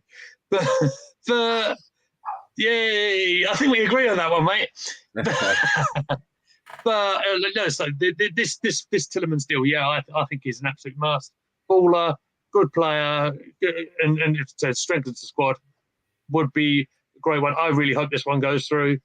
Probably ahead of join it with the Jesus one for me. Okay. Thank you. I think for me, Tielemans, very quickly, I think it's a no-brainer. I think there are some players, Premier League players, midfielders, that for me, I think would come in and just instantly improve the side. Tielemans for me is one of them. It's a bit of a no-brainer. I think it's well documented that he wants to come to Arsenal. Arsenal are interested. As Stephen said, personal terms ain't not going to be a problem. It's, sticking point is obviously the fee with Leicester. I hope it's gone quiet for good reasons rather than negative reasons. I hope we can actually, get the deal over the line. Because I'll be absolutely thrilled. In terms of, obviously, we've all kind of mentioned, Xhaka, so I'm going to mention him too. For me, I was speaking to Martin, actually, who does our graphics on WhatsApp before the show, a couple hours before the show. I'm not desperate to sell him. I'm really not, because I just think, the in terms of the squad and improving the squad depth and stuff like that, for me, it's a gradual process. I think if we were to look at this squad and replace every single player that we don't necessarily feel is good enough, I don't think we'd have enough time in the window or enough money in the bank to actually fill the squad or for a Premier League or Europa League campaign. Because I think there's a huge people also need to remember there's a lot of players that really and truly, if we were to look out there on the market in terms of players available, yes, they could improve. But for me, bringing in a number 8 to start or with a view to start and Xhaka, moving to the bench, for me, that instantly improves the depth of the squad. That's what I want to see moving forward. I think naturally, Xhaka will be moved on, or he'll even request for a move himself. But I think going into like next season, having a Tielemans start and then having a being able to rotate Tielemans with Xhaka for Europa League games, Cup games, and even league games, I think you're in a much better position than having Xhaka play week in, week out, as we had the same issue with so many areas. So for me, I want the Tielemans deal to go through, but I'm very much happy to keep Xhaka for at least one more season anyway. Absolutely spot on with your point there, G, because I mean, I even though I support Xhaka, I've always said I was never as a midfielder, he's not my biggest fan. My favourite type of midfielder is a Pogba type. So you could tell that Xhaka is definitely not my favourite type of midfielder. That's miles away from Pogba. But what you've got to think about is we're Arsenal fans. Do we want our team to be strong, or do we want our team to be weak? And our team will be stronger with Xhaka in it, whether we like him or not. It'll be stronger with him in. It'll be stronger with him being part of the squad, not just because of his ability on the pitch, but also because of his effect on others, his effect on the team, the way that he operates, and he's more than just a footballer. He's what he gives off the pitch as well. So for Xhaka to leave would be to weaken our team, and that would just be a really bad move at this point. And that's why I'm really happy that it's Mikel Arteta and Edu running our team and not emotional fans that are driven by agendas against individual players, like I was years ago. Because I've been there. I'll be totally honest. But there's a bigger picture there. I've had to do it with Eddie. I've had to do it with Al Nene, because if you go back onto my Twitter and see some of the things I've said about Al Nene, they've been not abusive, but they've been extremely, he should not be in our club sort of thing, But yeah. now I'm looking at the bigger picture. He's a part of our jigsaw puzzle that we want to be the best jigsaw puzzle around. You know what I mean? So we've got to look at the bigger picture sometimes, haven't we? And so I think you hit the nail on the head perfectly. Yeah, I think what it is for me also with the whole kind of Tielemans Xhaka thing is that, you know, I also take on board like what, you know, like you said about kind of Edu and Mikel Arteta, because I just think, you know, if Xhaka leaves the club this summer and we go out and buy a Tielemans and a Savage, none of us are going to lose any sleep over that. Exactly, yeah. You know, none of us are going to lose any sleep over that. We welcome that. The problem is, you know, you bring in Tielemans, you sell Xhaka, then who the hell is going in when Tielemans is injured? It doesn't make any sense. You know, unless you're bringing in a Tielemans and bringing in an additional player who is better than Xhaka, for me, that's the only time it makes sense. You know, not having him at the club just for not having him at the club, for me, is ridiculous. It's got to be, yes, we're bringing in Tielemans and a Savage, or we're bringing in Tielemans and whoever else. Do you know what I mean? But I honestly can't see Arsenal Football Club doing that this summer. With all the areas that we need to improve this squad, I honestly can't see us bringing in Tielemans and then basically two number 8s. I can't see us bringing in 2 number 8s this window. What was interesting last season was in our good run, in our strongest, when we had our strongest 11 out. That was actually at the moment when I realised that Xhaka long term needs to be replaced, because can you remember in certain games when he would just look a bit lost when he get into forward positions, because Partey was pretty much controlling that whole area behind him. Yeah, Tierney was doing his things and Tomiyasu was doing his thing. Yeah. So then Xhaka would always find himself advanced because he wasn't needed to do his defensive role, his security role anymore, because Partey's got that covered now. And then he's not the best at that. And then when he gets forward, he'd always kind of get lost, wouldn't he? Yeah. You know, we'd all want him to shoot and he'd pass it sideways, or his pass will be a little bit heavy. So there, I can definitely see that, you know, when we've got our strongest 11, we definitely need to have someone who's going to be stronger. But as you said, the bigger picture says that we're not always going to have our strongest 11 available. So have a Xhaka to come in and to just be that bit part player until when we've settled our Tielemans maybe, and then next season Xhaka can move on, and then we can bring in a Savage, or maybe Gravenberch has done rubbish at Bayern and we can go and get him, or Tune not getting no minutes at Real Madrid and we'll go and get him, you know. Something will happen. Definitely. I think we're kind of missing something really obvious here. Go on, Stephen. We need a left-sided number 8. There's one with Leon. Our 12.5 million. Nobody wants him. I know you're gonna do that. Why's the new Mavilla? He is, man. He is. It's not happening, Stephen, bro. Just accept it. Leon want him. We move quietly. We move quiet. Arteta's still a big fan. We do. I like quiet, to be fair, Stephen. I like it. It could still happen. We'll go to the comments. I think we could go round and round on this one for about another 3 hours. We could. And we've already been on nearly 2. So yeah, I know. We're going to round it up now. We're going to round it up. Daddy Faz saying here, I'd love for Tielemans to come, but because it's dragged on for so long, I just can't see it happening. Okay, Riddy Sakar saying, evening. Hi, fellas. Evening to you, Riddy. Good to have you back. I think the club have acted smartly on the Tielemans deal. They know he's going to be sold, and they have told Leicester that we are in no rush and come back later, similar to KT from Celtic. Daddy Faz saying, but on Tielemans, I really want to be proved wrong. Riddy saying, why is Stephen doing the Sean Dash celebration? That was because Lee said something about Xhaka being sold, I think it was. Daddy Faz. Also, because it's really the only celebration I can do because my kids are directly above me sleeping. There you go. Daddy issues, isn't it? Daddy Faz saying Tielemans and Rafinha would just make my year if and when they come in. Bobby's doing a little jig there. Is Stephen aware Xhaka is in talks over a new contract? That's not. Daddy Faz saying, sorry, Stephen, I couldn't resist. And then Stephen obviously coming and said, where is the block button for Daddy Faz? Where is the block button for him? Laugh out loud. Laugh out loud. And then obviously some emojis from Daddy Faz. Yeah, I'm hearing. That basically wraps up the show. An hour and 40. We've been on the air.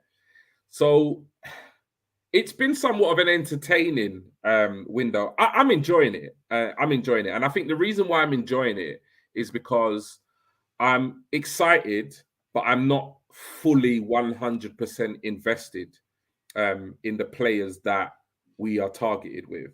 So for me, I'm not stressed. I'm not frustrated. I'm enjoying. I like the fact that we've made some signings. You know, I do believe. I don't believe. You know, I believe that there's no smoke without fire. So I do believe that we have strong interest in the likes of Jesus, Tillemans, Rafinha, and so forth. And I'm pretty confident that we're going to make another 3, 4, 5 signings before the start of the new season. So I'm enjoying the window, and I know it's not for everybody, and these shows are not for everybody. And all I can suggest is, take a break from social media. But for me, I'm enjoying it. And yeah, I'm enjoying doing these shows and obviously doing it with the lads from Cannon Chatter.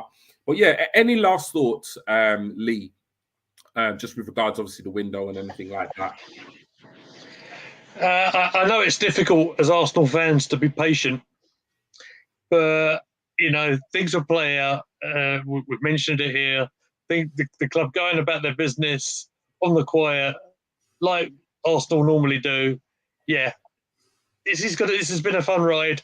We've got literally about a week into the window now officially, and we're already getting stuff done. I'm sure with more to come.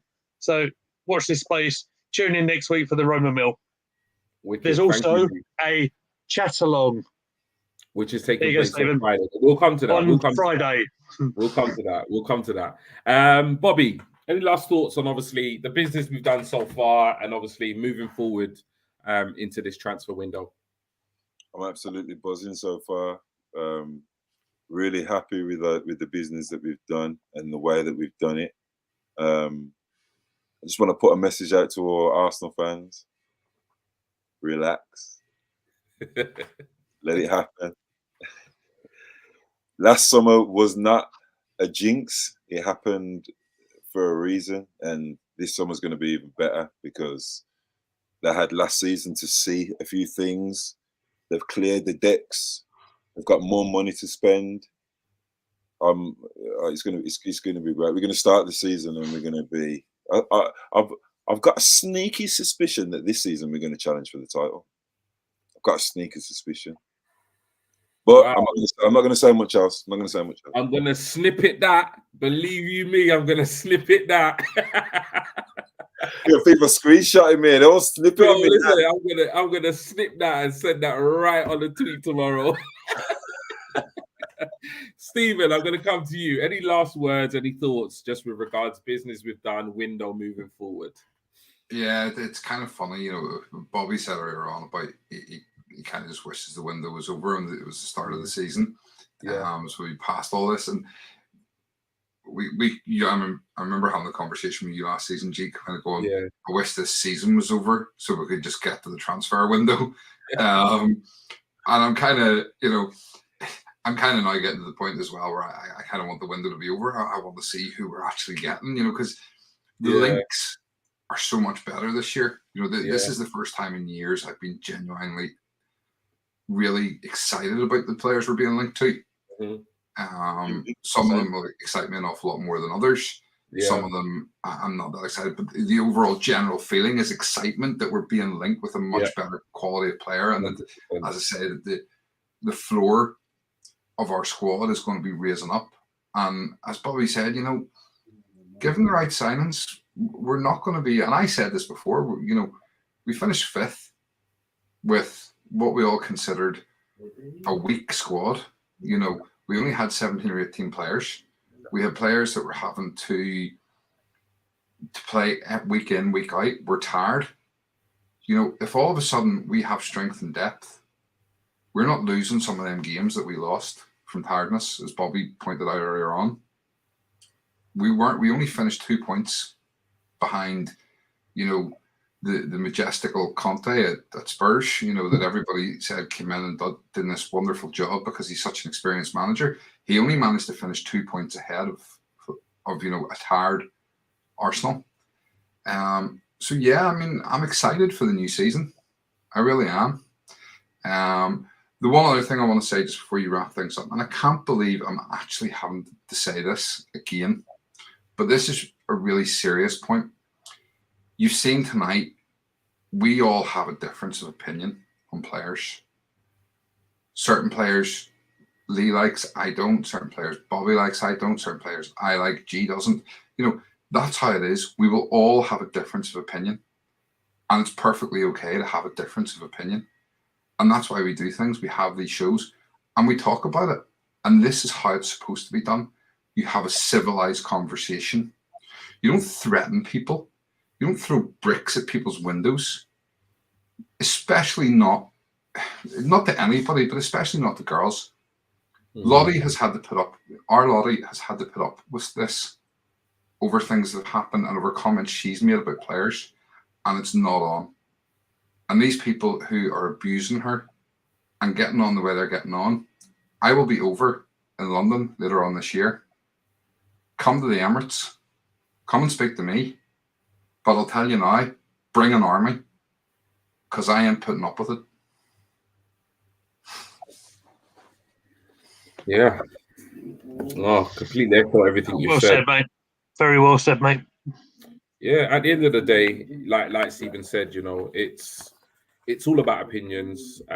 It's something that, you know, it's something that I see on a daily basis. It's something that I've kind of even experienced myself. And there was a time when I used to get into it with people on Twitter, and I've kind of got to that point now where as soon as a conversation for me is going south, I just leave it alone. I keep it moving. I block the person, whatever. I've not really experienced abuse per se. I've received a couple of like dodgy DMs here and there over the years, but nothing recently. Nothing that I'm a big boy. You know, I can handle myself, etc. So nothing really phases me. But yeah, any type of kind of abuse or online abuse or bullying or anything of that nature is just completely unacceptable. And there's just never an excuse for it. So yeah, hopefully, obviously I don't know exactly what's gone on, but yeah, hopefully that gets resolved, and hopefully it will be stopped. But in terms of obviously the show, not the nicest note to end the show. What was a pretty positive show, but it is what it is. No, it's fine. Online abuse is real. It happens. It happens to lots of people. People dish it out. It happens to people we know. People suffer from it, you know, every day. Even the players themselves, you know, it happens to them as well on a regular basis. Probably more on a regular basis than it does to even us, because they're in the spotlight, and it's just not acceptable at all. But yeah, in terms of shows coming up, we have a chat along, as Lee said, on Friday night. So do please stay tuned for tweets and information regarding that show. We should be back next week for Rumour Mill, which is on Wednesday at 9 o'clock. If it does change, obviously we'll let you know. We'll tweet it out. You know, we'll give you as much notice as possible. But yeah, in terms of the show itself, we've got last couple of comments here, and then we'll end things. So Ridley Sakar saying Bobby with loads of emojis. I think he's laughing at your dancing, mate, and your celebration. Ridley Sakar saying Bobby probably had that celebration saved for the Jesus announcement. Now Bobby, stop giving us hopes, and I think that's because of your comments with regards to potential title challenge. And we've got Keaton Carr 89. I think that's a new name. Good evening, gentlemen. Just watch Ocean's 12. Who shows up? Arsenal. Laugh out loud. Right. So on that note, we're gonna go. So yeah, it's been a good show. We'll be back on Friday for the chat along. We'll be back next Wednesday for the episode 5. Already episode 5 of the Rumour Mill. It's mad. Hopefully, we'll be talking about a couple of more signings. But until then, I guess keep chatting, people.